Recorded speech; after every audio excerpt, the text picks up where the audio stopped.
Hi everyone, welcome to week 3. Just finished wrapping up week 2. I went through and graded all of your guys' discussions.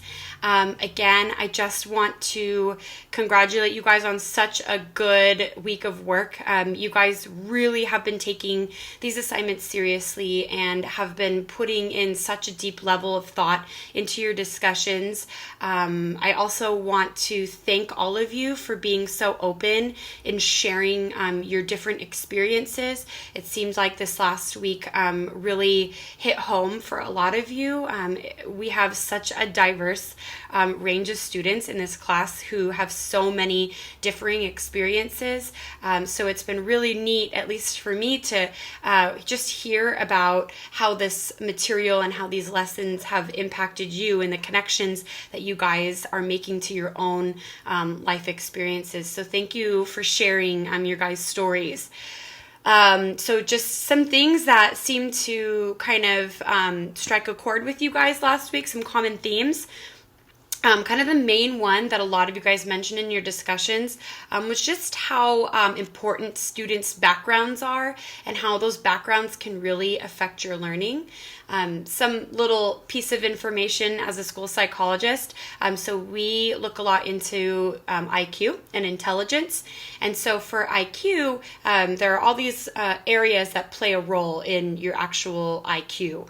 And one of the biggest areas that plays a role in your IQ is your crystallized intelligence.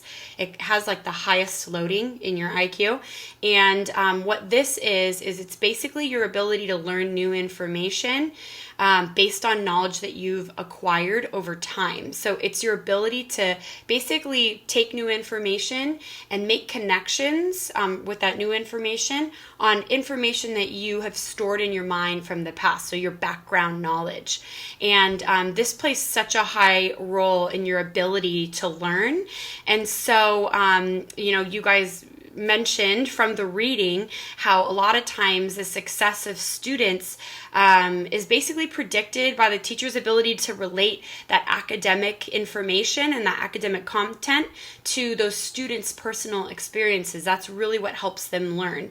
And so it's important when we're working with students from such a diverse range of cultures that we really, as educators, think about that and think about how we can incorporate multicultural education into the curriculum. And so a lot of you kind of, mentioned how it is frustrating because teachers do have this lack of time. There's a lot of pressures on especially teachers for standardized testing and so forth.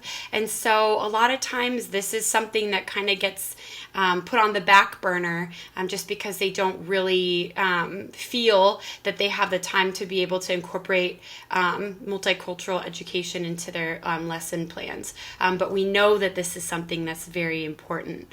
Something else you guys kind of mentioned, a lot of you mentioned, was just the importance of to not tone police. So in other words, to, not focus on how something is said, and focus more on what was said by the students. So that was another kind of point that came up frequently. So I hope you guys really enjoyed last week's lesson. I think that it really, really it applied well to the times right now. So this upcoming week is a really exciting week. I really enjoy it as a psychologist. It's a lot of focusing on how students learn, how their brain functions, how their brain learns. It's all focused on cognitive psychology. So you guys are going to learn about perception, so more specifically your visual perception.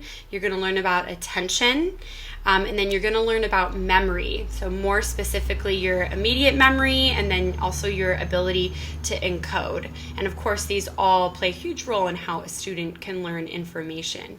So as a reminder, make sure you guys get your discussions in Thursday by midnight. Make sure you include that additional article and make sure that you cite that article fully in your discussion post. A few of you haven't been fully citing the article, so So if I wanted to go look the article up, make it easy so that, you know, I or someone else can look that article up, because a lot of you guys are providing some really interesting articles.